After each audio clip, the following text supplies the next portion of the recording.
nelayan mah kiai teh mah restoran jeung teh podol sero. Emang aing teu nyaho pugu WTS na daratang ka aing. Minta doana supaya laku sararia jasa pan. Nda ngomong naon ya na jajanana daratang ka aing atuh kugula ditanya berapa semalam, Mbak. Maksudnya mau coba-cobalah. Na'udzubillah min zalik wa min zalik. Nu jelas seperti eta geus sababaraha urang nu datang ka kula anu tadina pasaran sewana kenceng kemudian ku hari kendor aju kula ngadoakeun teh teh rahasia aing teh mah mun merena gede atuh didoakeun bareng ka neraka burung aing ka ditu. Kula ngadoakeun ya Allah ya Rabbi ieu jelema anu katutup mata hatena datang ka dieu kalayan maksud anu Gusti parantos uning nyangakeun sadaya-daya Gusti asal tina cai diciptakeunana abdi mere cai Gusti mudah-mudahan ku cai ieu jaaya salah sahiji unsur dirina cai sugan bae cai kapanggih ku cai abdi ngadoakeun mudah-mudahan mata hatena terbuka jaaya kene usaha salianti jualan apem ge Gusti cak Gusti ulah apemna tuh disebut itu dah watak sabodo geus diserahkeun ka Gusti Allah aya tapi teh juaya nu sabaraha bulan datang deui ceurik ya Allah ya Kiai cenah abdi ayeuna bade uih bae ka mana uihna ka lembur abdi kunaon lah ceknya nanti bade ngawarung bae di ditu ceknya nanti modal geus aya ayeuna mah tobat abdi ceknya nanti boga anak di ditu bade diurusan ku abdi hiji nu urang lembur urang ge emang aing teu nyaho urang lembur urang ye sekitar kecamatan Salamullah billahi minasyaitonir rajim bismillahirrahmanirrahim wa ayyu'inal mud'a alaih lan yantah nganyatakeun ya mud'i ing mud'a alaih falau golama kalamun ngucap ya mud'i ngucap ing lafal qatalahu ahaduhu matainihu ing maqtul sopoh salah sawijine nas la yahlufuhumul qawdi fil asahi maka orang nyumpah sopoh panghulu ing dalam mungguh kaul asah wa yajriyani lan lumaku ya karone mudda'i lan mudda'a alaih fi da'wa gosobin ing dalam da'wa gosob wa sarikotin lan nyolong wa itlafin lan ngarusak harta wa nama tusma'u la nanging pastine den rungu ya dawamin mukallafin multazimin ala mislihi saking kang mukallaf kang nerima tetep ingatase misile ya mukallaf ala mislihi ingatase misile ala mislihi ingatase misile ya mukallaf walau ala mislihi ingatase misile mukallaf atawa ingatase misli mudda'i sami walau idana lamun ngaku mukallafin firadahu ing narima ngijene mukallaf bil qatli kalawan mataini sumada ala akhara kari-karinga aku ya mukallaf ing atase wong kang one lam tusma isaniatu maka ora den rungu opo kang kapindo aw amdan atawa maha-maha wa wasafahu bi ghairihi lan nyipatan ya mukallaf ing akhar bi ghairihi kalawan dia namdan lam yabtul aslu dawa fil azhari maka ora batal apa asale dawa ing dalam mungguh kaul azhar. Yang mau pertanyaan bagaimana hukumnya mengikuti program BPJS Kesehatan di mana setiap bulan dipungut iuran dengan tujuan di saat sakit berat, sakit bebas biaya rumah sakit, dan bagaimana bagi karyawan yang diikut sertakan dan dibayarkan oleh pihak perusahaan. Menurut agama mata bagus sebab melibatkan keseluruhan.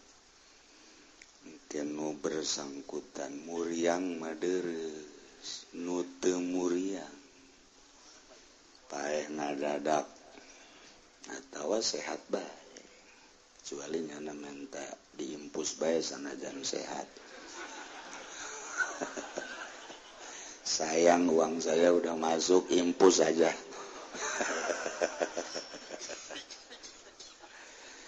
Jadi nurutkan cek agama sesuatu nu teu jelas ulah. Cuman netakan geus jadi program pemerintah, ya tinggal nahanan siksa bae di akhirat. Kesejahteraan lain kudu kos itu di pemerintah ambalaya duit munkulan nu jadi presiden teu kudu dipungutan. Pokona nu muriang nu teu muriang masuk rumah sakit jadi presiden. Ku adil-adilna kos kitu aja. Jadi kos kitu kaayaan aja. Jadi panjang lamun dicaritakeun. Ieu keur carita atuh sepihak untung sepihak rugi. Kedua, bagaimana hukumnya bekerja di perusahaan di bidang perhotelan? Apakah halal rezeki yang kita dapat untuk menafkahi anak dan istri? Mohon penjelasannya dari Pak Kiai. Ieu mah urusana tafsir. Hotel eta kan diperuntukkan untuk tidur, anu kasasar, jelema anu kapetingan, nu teu boga imah. Tapi nu asup hotel mah biasana nu loba imahna. Nu jelas mah jang istirahat. Selama memang nyana istirahat murni, masalah. Masalah malah bawa keganjaran nyana itu lantaran nulungan. Sanajan bari jeung mayarkan bunga. Urang ka Jawa Tengah, DKS, di Imah Batur Besi Pajar Garong. Di masjid mah lain jang paranti HS jang salat di warteg atuh. Nah ieu mah mesti neangan motel hotel. Nah otomatis neangan urang aya bunga kan urang. Selama memang ditunya digunakeun untuk tidur mutlak masalah. Kecuali aya muatan-muatan lain. Urang datang gadinya aju neangan simbut hirup. Iya. Malah di hotel dan sorangan menyediakan selimut hidup sepengalaman kura waktu kula jadi bos gitu dah. Masya Allah, nah italah jadi tamu kabehan gitu kene anu mawasi mbak datang kadinya, nah eta geus sarua bae. Jadi hotel-hotel anu diperuntukkan jang tidur mutlak mah jarang. Komo di Jakarta mah mun kudu dibejakeun mangges muringkak bulu luhur handap. Mentak daripada muringkak bulu luhur handap geus teu kudu dicaritakeun kos kitulah hotel. Aya tingkatan-tingkatan tertentu itu dipergunakeun jang maksiat. Juku harima menyerang ka dieu ka Tangerang. Tarolah Tangerang kota mah geus jelas teu kudu dibejakeun ngaran-ngaranna. Kuari ka dieu ka Jati. Nelayan terus ka ditu. Cenah nelayan mah kiai teh mah jem restoran jeung hes teh podol sero. Emang aing teu nyaho pugu WTS na datang ka aing. Minta doana supaya laku sararia jasa Pak. Nda ngomong naon ya na jajanana datang ka aing atuh kugula ditanya berapa semalam Mbak. Maksudnya mau coba-cobalah. Na'udzubillah min dzalik wa min dzalik. Nu jelas seperti eta geus sababaraha urang nu datang ka kula anu tadina pasaran sewana kenceng kemudian ku hari kendor. Aju kula ngadoakeun tante tu rahasia aing teh mah. Mun merena gede atuh didoakeun. Bareng ka neraka na burung aing ka ditu. Kula ngadoakeun ya Allah ya Rabbi ieu jelema anu katutup mata hatena datang ka dieu kalayan maksud anu Gusti parantos uning nyangakeun sadaya-daya Gusti asal tina cai diciptakeunana abdi mere cai Gusti mudah-mudahan ku cai ieu jaaya salah sahiji unsur dirina cai sugan bae cai kapanggih ku cai abdi ngadoakeun mudah-mudahan mata hatena terbuka jaaya kene usaha salianti jualan apem ge Gusti cak Gusti ulah apemna tuh disebut itu dar watak sabodo geus diserahkeun ka Gusti Allah aya tapi teh juaya nu sabaraha bulan datang deui ceurik ya Allah ya Kiai cenah abdi ayeuna bade uwih bae ka mana uwihna ka lembur abdi kunaon lah ceknya nanti bade ngawarung bae di ditu ceknya nanti modal geus aya ayeuna mah tobat abdi ceknya nanti boga anak jadi itu bade diurusan ku abdi hiji nu urang lembur urang ge emang aing teh nyaho urang lembur urang ye sekitar kecamatan Curug, kecamatan Cikupa, mantak panggeulana disunamikeun ge eta bakalna Cikupa mata. Bebeja urang Cikupa dah sekitar kecamatan Cikupa, aya anu kecamatan Curug. Eta modelna kecamatan Pasar Kebis masya Allah. Karingan udah ratang ka dituna urang Pasar Kemis.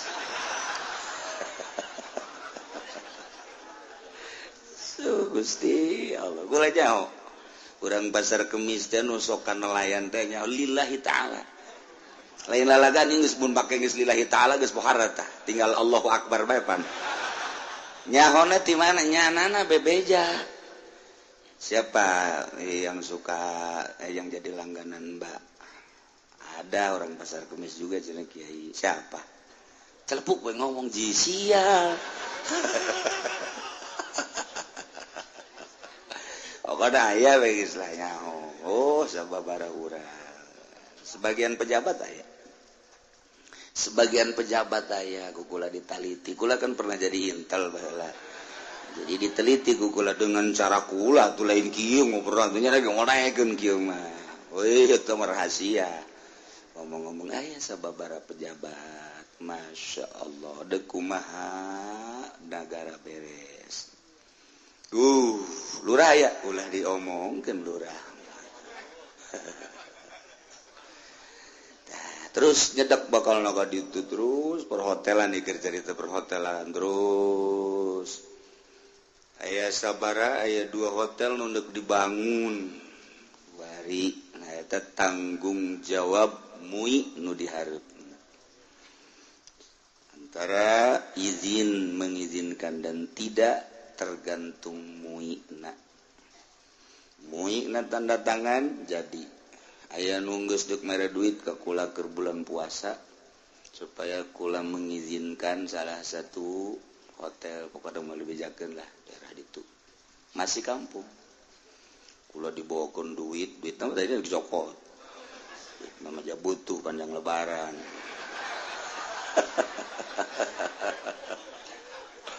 haju kula embung tanda tanganna tapi duitnya deuk dicokot bae atuh cagana pinter kodek kos gitu embung aing ge kula ge itu bawa deui ku sia duit malah masugian aing jeung sia emang aing butuh gitu kan sia teu hayang aing kajenting teu dahar aing mah tatangga aing maksudna aing mah kajen dahar ge nah kos gitulah ya berat tanggung jawab dangke ya MUI teh mantak alhamdulillah hadena ge MUI-na kiai di urang teh antak banyak kiai tanda tangan hotel teu mungkin kan aju lamun MUI-na tanda tangan atuh berarti kiai-na laas sama kos itu diganti ku urang ulah kiai kuduna jawara gitulah eta gagarak melentis sababaraha encan lamun ka dieu terus jadi pembangunan geus teu disangsikeun deui perhotelan jeung persarana ibadatan di luar Islam MUI lah nu bakal tanda tangan di dinya masyaallah ieu mah urang keur nyaritakeun tentang mudai jeung mudaleh sakumaha nu dijelaskeun ku Kangjeng Nabi al-bayyinatu 'alal mudai wal yamin 'alal mudaleh illa fil qasamah al-bayyinatu ari sumpah alal mudai al-bayyinatu ari saksi alal mudai seseorang mengaku mesti aya dalil jangmuatan pengakuanana saksi bayyinah wal yamin alal mud'aleh sumpah jang mud'aleh nu didakwana illa fil qasamah kecuali dina urusan qasamah ke persumpahan ieu mah urang keur nyaritakeun tentang jinayat berarti hubunganana jeung perusakan-perusakan tentang jiwa, tentang anggota. Maka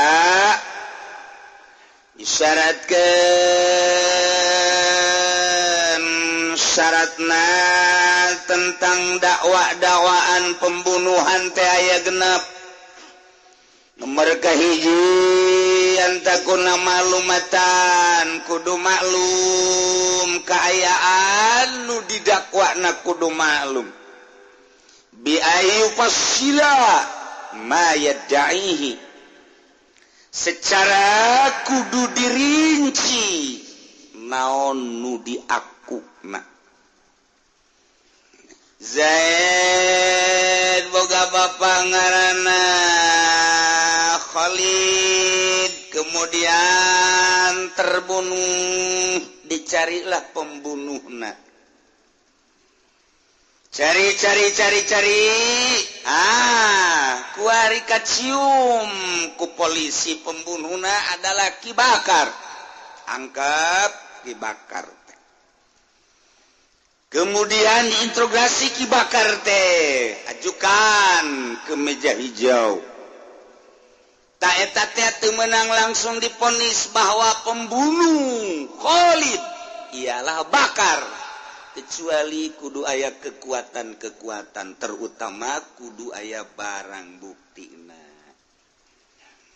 aya saksi ialah al-bayyinah lil mudda'i nyana kudu ngarinci ngajelaskan setelah memang benar Ki Bakar adalah pelaku pembunuh terhadap Khalid didinya kudu ngajelaskan nyana meme diponis yufassilu bi ayyu fasila ma yad'i motif pembunuhanana apakah ia terencana atau tidak sengaja atau kesalahan atau motifnya mirip-mirip sengaja Sibih Amdin.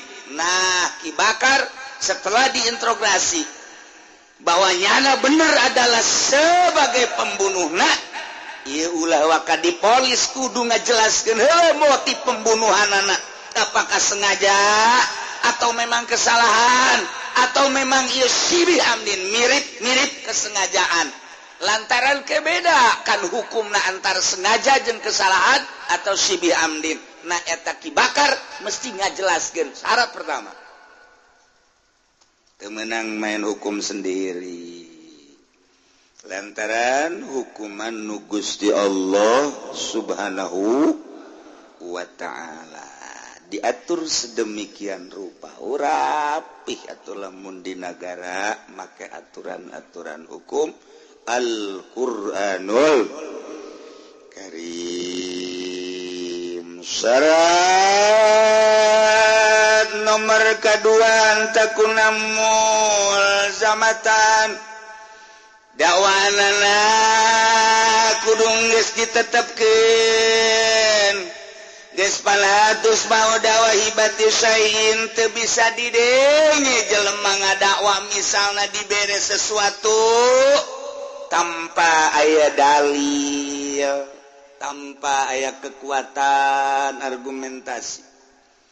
Zaid misal urusan hibah, Zaid dibere mobil ku Ki Khalid, kemudian mobil tersebut diaku ku Ki Bakar. Ta eta Ki Zaid ngaku bahwa mobil anu aya di Ki Bakar eta adalah mobil anu enggeus dibikeun ka kaula.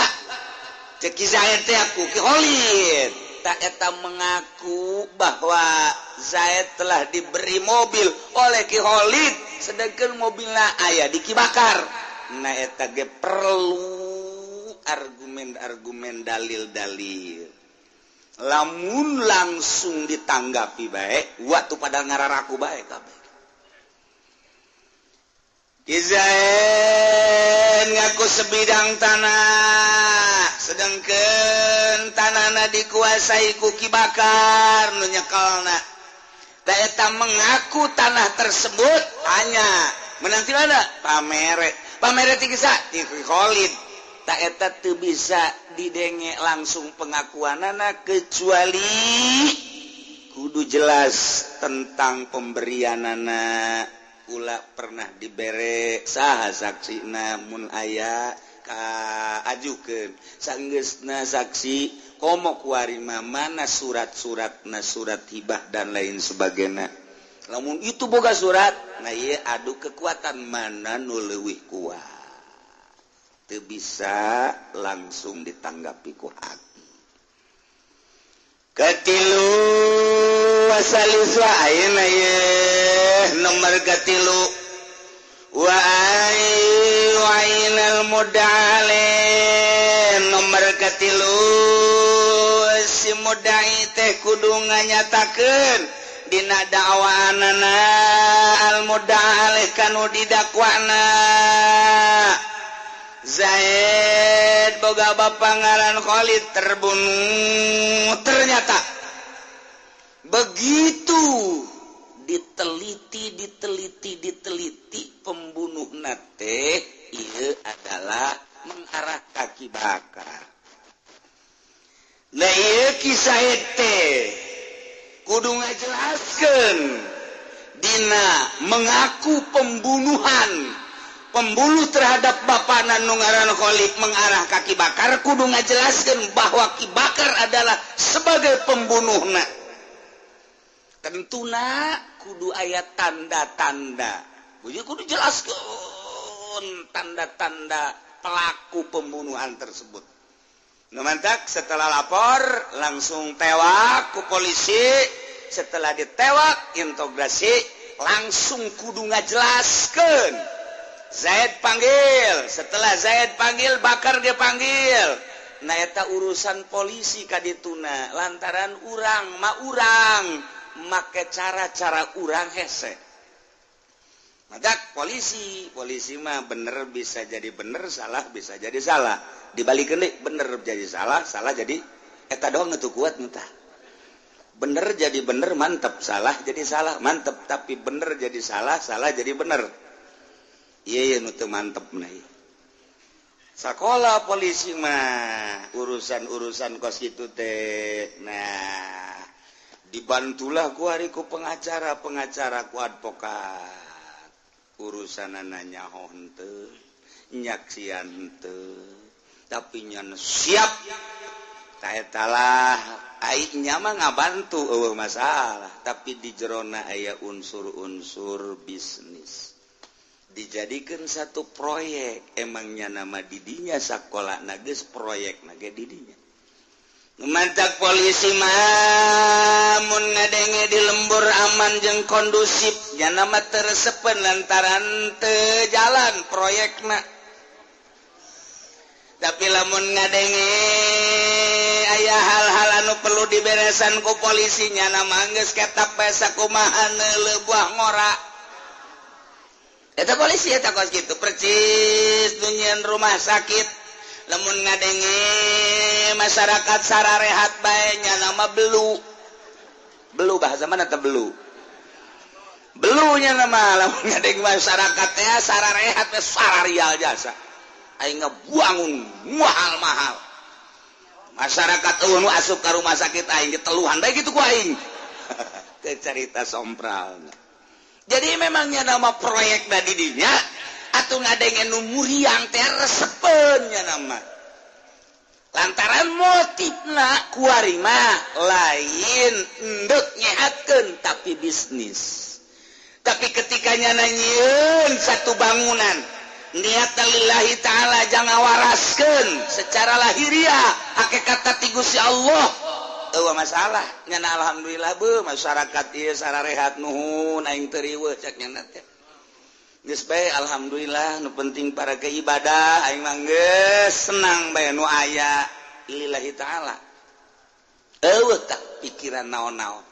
Sebabnya ngabangun dage bangunan lagi teh nyokot di bank, menang sorangan lillahi taala.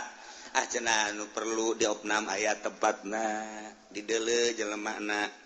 Ieu mah jelema susah mampuna sabaraha tah ieu di dieu ieu mah rada ieu di dieu ieu mah rada luhur ieu mah di dieu acenah teu kabayar ku meuli obat dage geus pokona mah aing mah nu penting calalager bae alhamdulillah pokona aing mah nilu sia calalager bae ge acenah mayarna nu ku kotok masalah acenah ku embe masalah teh mah imah sia bae atuh tah mah meret ngaranna henteu ieu mah ayo bae geus pokona mah aing mah penting calalager beuh tambah ganjaranna gede jasa.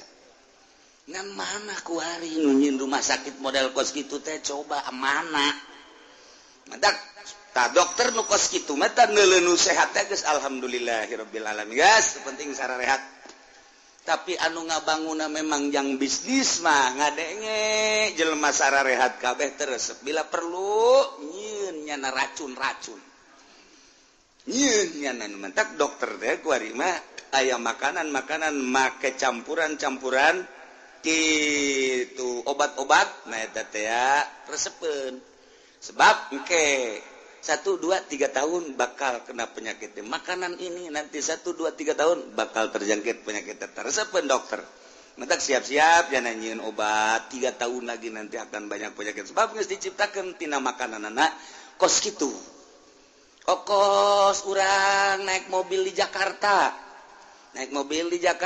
asup kadinya teu puguh teu karu ban bitu horeng di ditu geus aya bengkelna sararial jasa horeng gitu dan paku ieu eta di Jakarta tah mentok kula kamari keur waktu naon gitu ngaranna nyekel ka kawasan di Jakarta capek ngaleungit-leungitkeun kos kitu tah masyaallah budak sia teh kurun sararial teh nya tuh paku ditendeunan kadinya tuh bengkel geus siap di ditu dihareup pan berloon eta iku aja geus eueuh anu murni ka Jakarta naik mobil kempes ngahaja ditendeunan paku ka rumah sakit disadiakeun rumah sakit teh makananna geus ditendeunan obat-obat kimia kemudian atuh ayeuna mah kitu polisi gitu kene kasus dibuat sedemikian rupa jadi emang di akhir zaman mah campur-campur kuarita kos kitu urang teh lamun kitu terpancing ya otomatis tapi kan mau tidak mau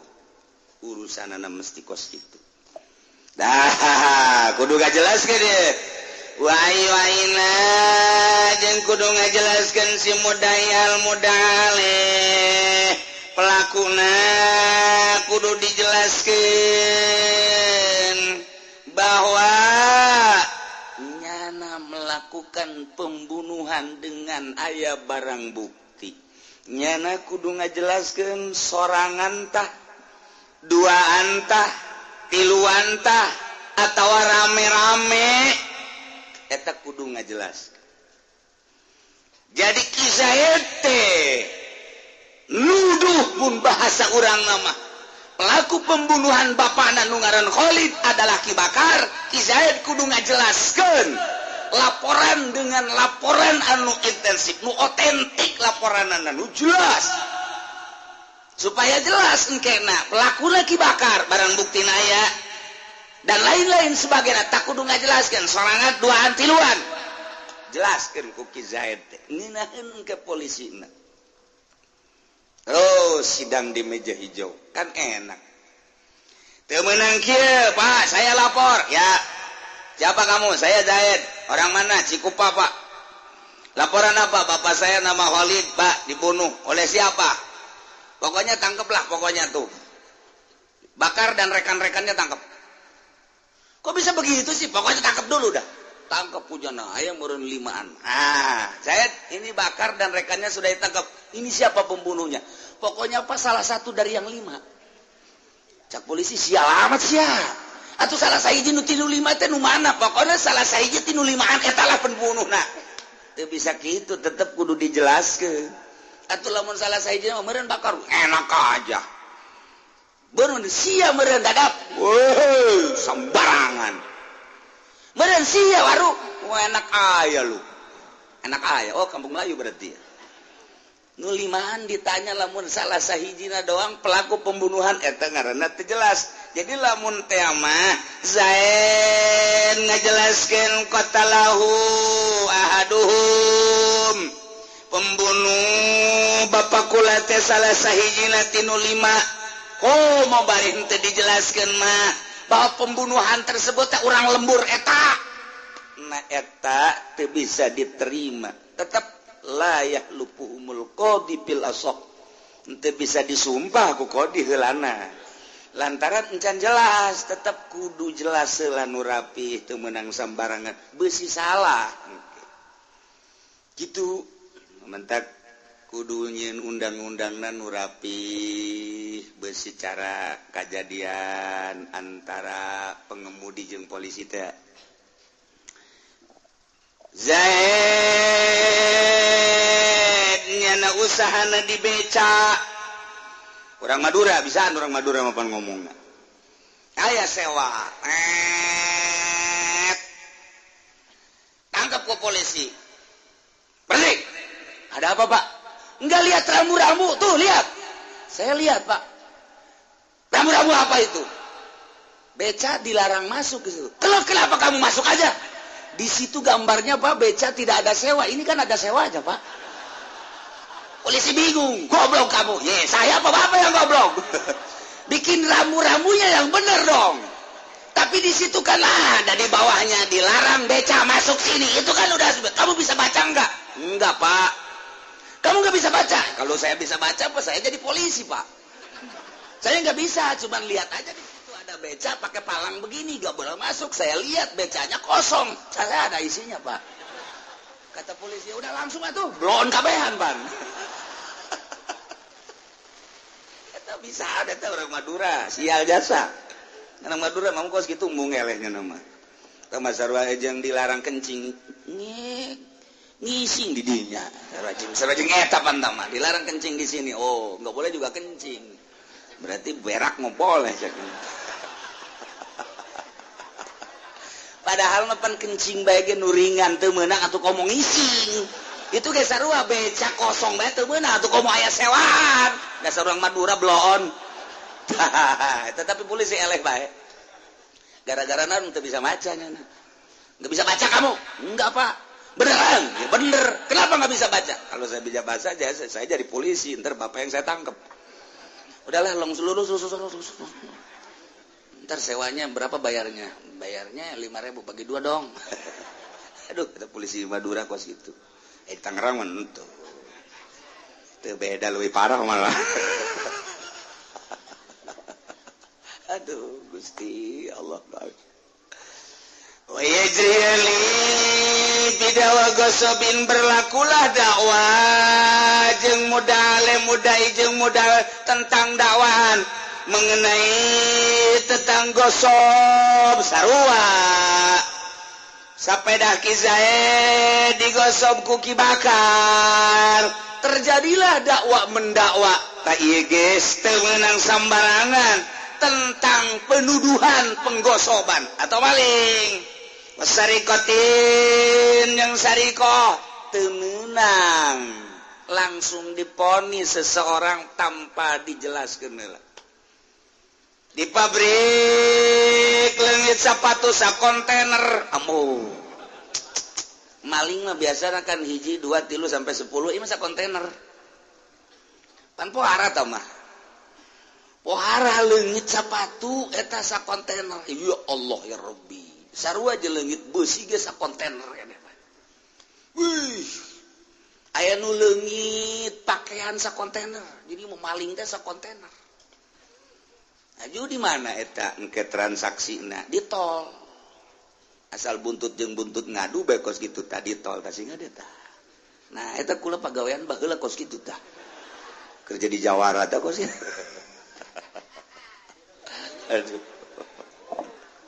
eta badak besi aya kontainer truk kaju aya di sisi eta aya 2 kieu eta siga de terus aya polisi dia bangun nduk eta teh kitu polisina bangun nduk nangkep teh biasa nyana kuntang kinting padahal mah eta teh geus sakongkol atau polisi ya pakai pakaian polisi dan lain sebagainya kos nduk nangkep bae biasa padahal mah orang bawaannya anak kemeh bae kos gitulah lu geus seperti eta nah otomatis kan bos nanya manajer ditanya big boss nanya kok sepatu hilang langsung manajer ke bawah bener coba satpam kamu tahu ada mobil lewat ke sini satpam nggak tahu Pak tadi malam nggak tahu enggak kenapa kamu nggak tahu tidur Pak si satpam kudu digantung nih manya satpam tidur bos bagi THS aja nah hs teu ngeunahannya bloon ka satpam teman-teman baheula teh aya hebat dek nangkep satpam babari para satpam ya nah kamu telah menjaga perusahaan aku yang dengan baik sekali ya Pak akan saya beri hadiah siapa yang nanti malam mimpi maka akan saya beri hadiah sebesar-besarnya siapa yang bisa mimpi itulah satpam yang baik oke oke Pak. Waduh geus bunga bae nyana. Masyaallah atuh penting teh harare satpam. Dia hayang ngimpi. Laporan isuk-isuk. Siapa semalam yang mimpi? Saya Pak. Mimpi apa? Mimpi di udag-udag pocong Pak. Ini saya juga mimpi. Ngan usaura. Kamu mimpi enggak? Enggak. Yang benar? Enggak Pak, saya enggak mimpi. Kenapa kamu enggak mimpi? Enggak tidur. Kenapa kamu enggak tidur? Tugas saya kan jaga Pak, masa harus tidur. Nah, berarti satpam yang diberi hadiah yang besar, inilah yang tidak mimpi. Yang mimpi berarti blow on semua, pecat, keluar semua.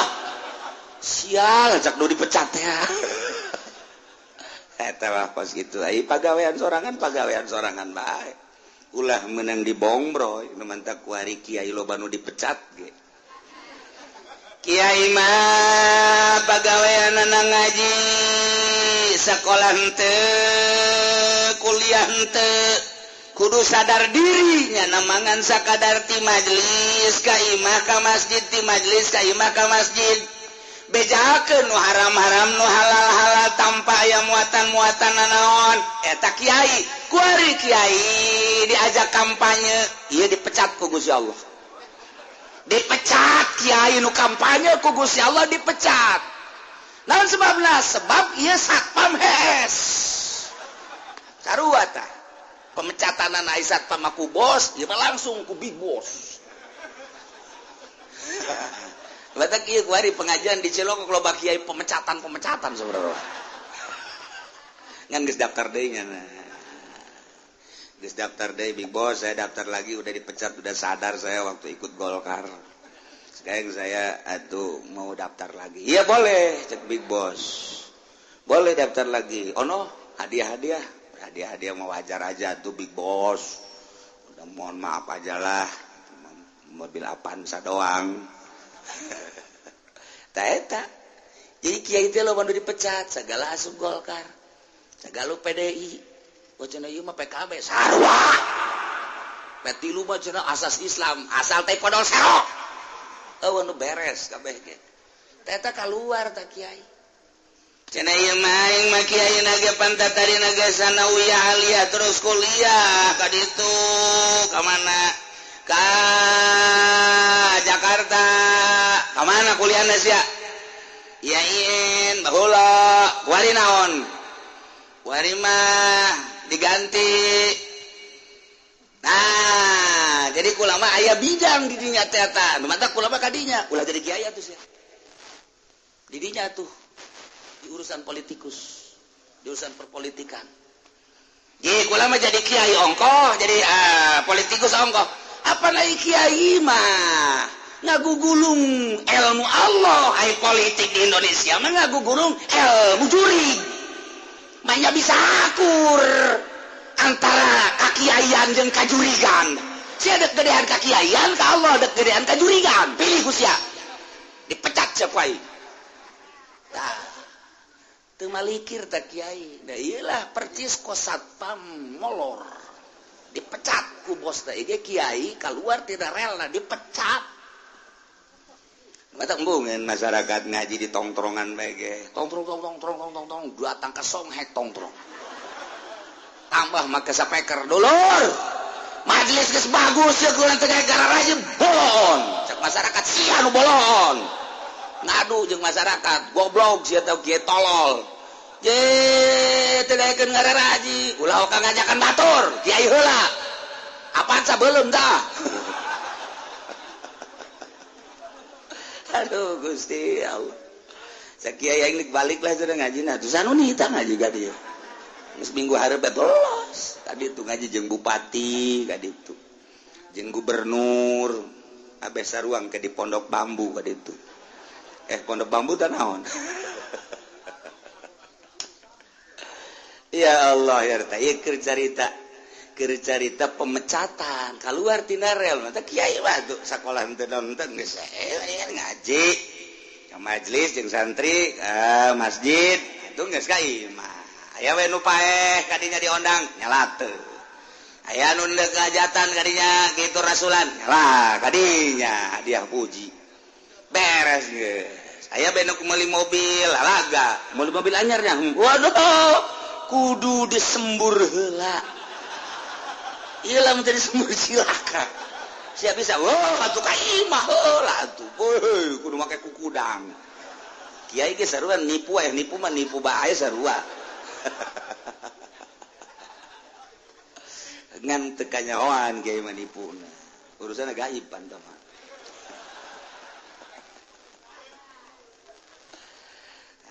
Aya nonton nipu mah kiai maliku kalau mali kendaraan anyar aja yang berkah we oh atuh geus bere cai ku urang banjur geus ka mobil tak kakula siap banjur supaya tarariis tuh ya iya wa ayu aidal budda ale geus palau kala watalahu ahadum pembunuh khalid salah satu dari 10 salah satu dari 20 salah satu dari 5 teu bisa dideng kita mah tetap kudu diteliti heula lamun memang Khalid ieu memang terjadi dibunuh mengarah kaki bakar dan rekan-rekan supaya ngaku heula teu beunang salah sahiji 10 salah sahiji urang lembur eta teu bisa kitu jeung kodi polisi panghulu atau jaksa layak lufuhumul qadi teu bisa nyana langsung nyumpah bil asohi berjalanlah antara mudai jeung mudaleh tentang pengakuan gosok pengakuan maling perusakan dan lain sebagainya sarua teu meunang langsung kitu teu meunang kitu menuju tanpa aya tanda-tanda keabsahanan jadi urang langsung nyaga teu bisa nyangka mah boleh-boleh bae panggil heula langsung jelaskeun langsung integrasi sanajan sekali dua kali tilu kali aya tanda-tanda kebenaran nama bahwanyana sebagai pembunuh atau bahwanyana sebagai perusak atau tetep teu bisa eta kakarak 2 kakarak 3 kaopat wa inna ma tusma'u wallahu a'lam